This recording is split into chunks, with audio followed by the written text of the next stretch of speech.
Hello tout le monde, nouvelle vidéo, je vais vous parler de sim racing et d'e-sport. Oui, je vais vous parler encore d'e-sport. De toute façon, vous êtes là pour ça, non? Vous êtes abonné. Non, je dis ça parce que YouTube m'a dit que vous étiez 79% à regarder mes vidéos et à pas être abonné.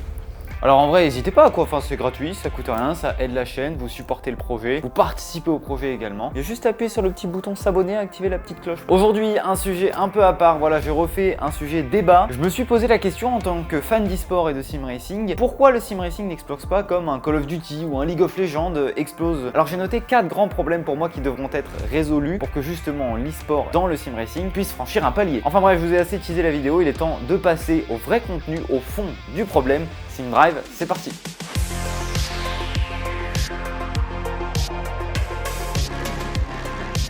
Commençons donc par le premier sujet pour moi qui est le plus important, c'est le trop de championnats. Voilà, ça peut paraître bête, mais on a énormément de ligues. En fait, c'est un peu paradoxal parce qu'on a d'un côté énormément de championnats, ce qui pourrait notifier du coup que cela fonctionne. Bah oui, s'il y a beaucoup de championnats, ça veut dire aussi beaucoup de participants, donc ça veut dire que potentiellement on a énormément d'audience à captiver. Mais en fait, le problème, c'est que c'est beaucoup de participants et pas forcément de spectateurs. Et en fait, ce qui fait que dans l'e-sport, vous grossissez et que votre franchise, en tout cas votre domaine explose, et bien du coup, c'est les spectateurs, c'est l'audience que cela peut avoir. Si je prends l'exemple d'un novice qui arrive sur le sim racing, qui se dit bah tiens j'aime bien la Formule 1 en réel, je vais essayer de regarder en virtuel, bah en fait il va pas savoir vers quoi se diriger parce qu'il y a énormément de choses. Déjà il y a plusieurs jeux, mais ça on en reviendra juste après. Et le nombre de championnats est immense, rien que prenons la F1. La F1 il faut savoir dissocier les F1 e-sport et le PSGL et le WOR et machin et chouette, ça fait énormément de championnats et de difficultés de compréhension. Mais on va y revenir tout au long de la vidéo, c'est surtout un problème de compréhension je pense. Pour ceux qui ne le savent pas, les F1 e-sport sont la vraie compétition organisée par la Formule 1, voilà c'est la compétition virtuelle officielle avec les vraies écuries, tandis que par exemple le PSG et le WOR qui sont les compétitions semi-pro les plus connues, bah eux c'est organisé par justement des organisateurs privés, donc comme vous et moi qui pourraient lancer sa ligue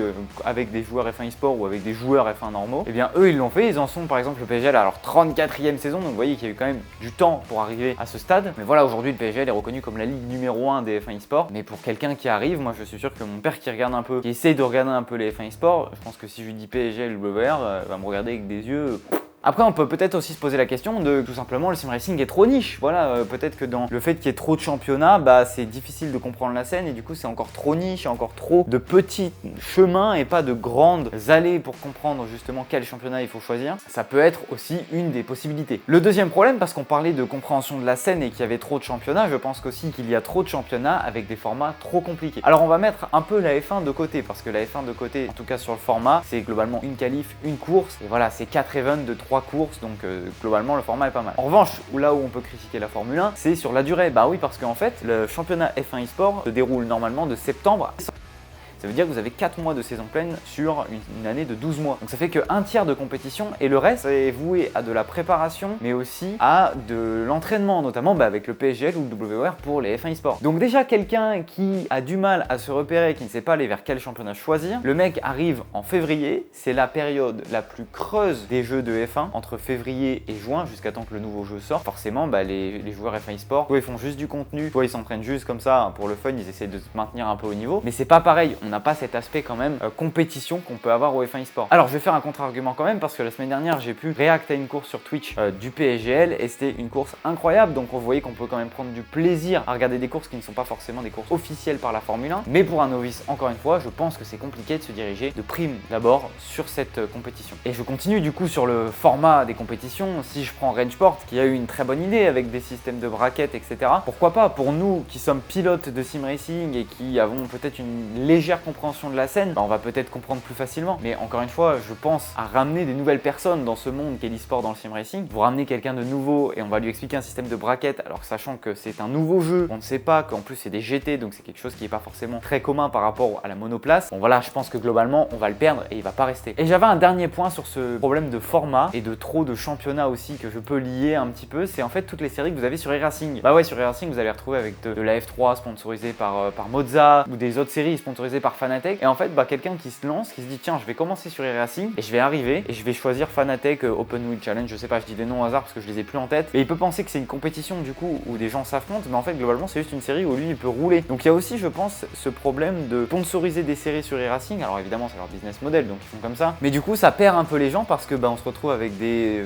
noms de marques associés à des séries qui en fait ne sont pas des championnats parce qu'en fait on peut y participer parce qu'il faut aussi faire la distinction entre pilote et spectateur. Globalement, vous dans votre canapé, vous regardez la Formule 1, mais vous ne pouvez pas y participer. Vous regardez pour le spectacle que ça peut proposer. Je pense que le sim racing et l'e-sport, ça doit être la même chose. Même si globalement, pour l'e-sport, c'est beaucoup plus fréquent parce que si on prend la scène Counter-Strike, la scène Call of Duty, c'est des jeux auxquels vous jouez. Pourtant, il y a quand même des grosses compétitions qui sont ancrées dans l'histoire de ce jeu. Je rappelle encore une fois que ce sont mes avis, donc n'hésitez pas à me dire dans les commentaires si vous pensez le contraire, si vous pensez que j'ai oublié des choses et si vous pensez que peut-être c'est pour ça que ça ne fonctionne pas le sim racing. Pour moi, le troisième problème, c'est peut-être qu'il y a un lien trop important avec le sport auto, parce que globalement, on a toujours le sport auto qui est mis en avant comparé à l'e-sport. On a toujours, si je prends l'exemple des F1 e-sport, mine de rien, ce sont les constructeurs qui sont engagés, c'est les constructeurs de Formule 1, c'est pas des écuries privées. Par exemple, si on prend tout ce qui est League of Legends, Counter-Strike, Valorant, on va retrouver des écuries privées en fait, enfin des équipes privées globalement qui ont l'organisation, qui ont leur business model. Là où dans le sim racing, c'est peut-être un problème aussi, on a tendance trop à se lier peut-être avec des constructeurs parce que c'est ce qui fait vivre une marque. Et quand bien même elle n'en avait pas, elle commence désormais à en avoir. Bon, après forcément il faut des sponsors, il faut des partenaires, ça c'est logique, mais on est toujours obligé de faire ce lien entre l'équipe, l'organisme privé, l'équipe qui s'est développée sur le sim racing et un constructeur automobile. Et du coup c'est forcément le cas sur la F1 e-sport. Après ça commence à se démocratiser un petit peu et ça c'est une très bonne chose de la part de Rangeport. Ils ont pu accueillir des équipes qui font des autres jeux e-sport. On prend l'exemple notamment de FaZe, de Mouse e-sport, voilà, ce sont des équipes qui normalement ne sont pas présentes dans le sim racing et qui viennent s'intégrer, qui va permettre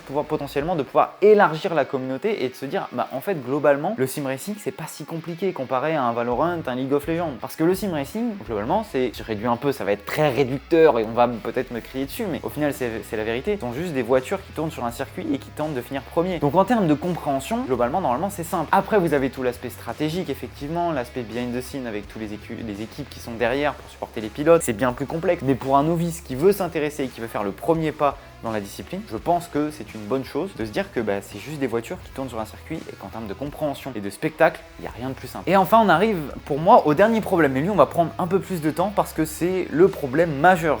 Je sais pas des écrans de fumée que je vous ai présentés juste avant, ce sont des petits problèmes. Mais le vrai problème majeur pour moi, c'est la communication. C'est évident qu'il y a un vrai problème avec ça. J'en ai parlé juste avant, il y a trop de championnats, il y a trop de jeux. Mais en fait, globalement, ce problème, il pourrait être résolu s'il y avait de la communication autour de ça, de savoir quel championnat et sur quel jeu, comment ça se déroule, quel est le système. Mais ça demande énormément de travail. En plus, sur la communication, on sait que très récemment, ça s'est un peu développé. Mais encore une fois, il y a le lien du sport auto, mais les écuries de F1 e-sport s'y mettent un peu plus. On a Alpine qui a notamment son compte Twitter qui développe très bien sa communauté. Mercedes le fait également, Red Bull aussi. Mais je trouve qu'il y a quand même très peu d'engagement avec la communauté en termes de communication, que ce soit pour présenter les championnats, soit en termes, comme je disais, d'engagement et de participation avec la communauté. En plus de ça, je pense qu'il y a un vrai problème aussi, c'est que les pilotes sont trop peu mis en avant. C'est souvent les équipes qui sont mis en avant. On retrouve un peu du coup le côté sport auto réel parce qu'ils ont envie de mettre la marque en avant. Je vais prendre un exemple tout simple, mais moi l'année dernière, j'ai regardé le Tour de France. Alors, je vais pas vous mentir, je ne connais rien au Tour de France, je ne connais rien aux coureurs,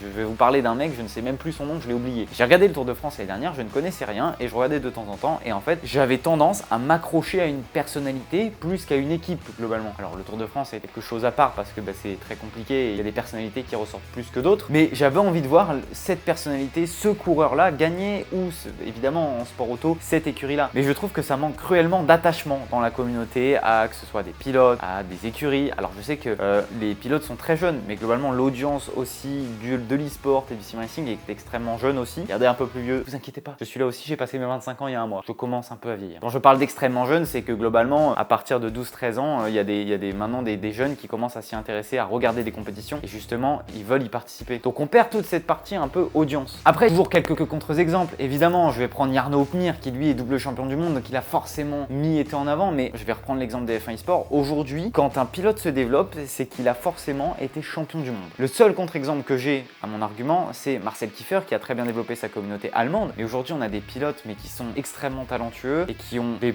fortes personnalités pour le coup, pour les avoir côtoyés, mais qui les mettent pas en avant, qui les montrent pas à la communauté. Voilà, ça reste un peu dans son coin, ça s'entraîne beaucoup. Et du coup, je trouve que c'est dommage, c'est une perte de vitesse parce qu'on a un business qui est tellement fort à développer avec les pilotes, avec les championnats, que en fait tout fasse un tout. Voilà. Parce que du coup, j'ai fait un sondage autour de moi pour savoir un petit peu pourquoi potentiellement ils ne regardaient pas pas les F1 eSport, pourquoi ils ne regardaient pas le sim racing. Et globalement, le principal problème, c'était la compréhension de la scène. Et ça passe forcément par la communication, que ce soit par les jeux, par les championnats, par les pilotes, par les écuries. Je vous en ai parlé dans ma dernière vidéo, mais le SRO Sim Pro Series sur Assetto Corsa Competizione, c'est impossible de trouver les classements. Il y a 5 séries sur le même jeu, c'est incompréhensible. Les F1 eSport, on se retrouve avec les F1 eSport, le site il est pas à jour depuis l'année dernière, donc comment vous les suivez? Qui a la Pro License? Honnêtement, c'est catastrophique, il n'y a rien qui va. Alors je parlais tout à l'heure France et Angleterre, mais je peux parler français international globalement. Ce problème il est aussi majeur en France. On n'a pas de médias qui relaient les actus vraiment e-sport, proprement e-sport du côté sim racing en tout cas, parce qu'on en a quand même beaucoup qui sont présents sur l'e-sport en général. Je peux citer Desserto, je peux citer à l'époque Millennium, etc.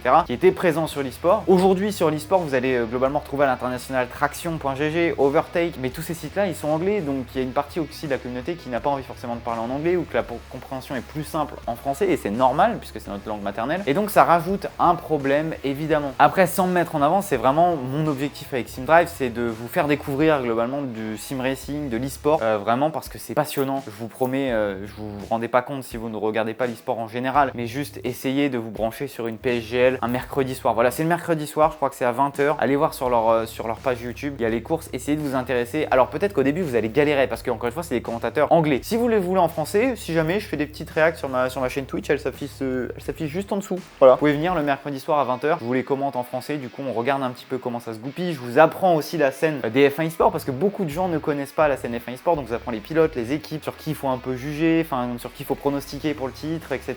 Et on fait ça tous ensemble et c'est vraiment très très cool. Et pour finir un peu cette vidéo, je vais pas parler d'un problème, mais je pense qu'il y a une vraie solution déjà qui pourrait améliorer tout ça, et cette solution là elle m'est revenue parmi tous mes amis auxquels j'ai fait le sondage. Il faudrait un jeu unique qui regroupe tout. Alors je pense que c'était le but d'iRacing, notamment d'avoir des GT, l'endurance, les Formule 1, mais en fait ils se sont tellement embourbés dans leur business model à ne pas vouloir développer avec des championnats, des vrais championnats, et d'attendre que des constructeurs viennent, que bah globalement on n'a rien eu. Alors que c'est hyper dommage parce que le contenu d'iRacing est tellement développé, c'est un truc de malade. On rappelle qu'il y a les LMDH déjà avec la BMW, la Cadillac, il y a les LMP2, il y a les GT, enfin on pouvait faire la série endurance, il y a la Mercedes W13 et la W12 notamment de dispo, enfin il y a un nombre de contenus incroyable, mais malheureusement bah, il n'y a pas de championnat dessus, à part la Porsche eSport Super Cup sur iRacing, il n'y a jamais eu de gros championnat. J'ai un petit espoir et j'espère qu'ils vont aller dans le bon sens. Ça risque de prendre un peu de temps, peut-être 3-4 ans, mais je vois Rangeport comme une très bonne possibilité. Ils ont prévu d'amener notamment en tout cas ils ont dit des single seaters, donc normalement des monoplaces, mais aussi des protos, donc je croise les doigts que potentiellement Rangeport puisse être la solution à tous ces problèmes, de se dire bon, au lieu de dire je vais regarder F1 avec le F1 eSport, Assetto Corsa avec le SRO, R Factor 2 avec le Mans Virtual Series, je vais regarder tout simplement Rangeport. Et dans Rangeport,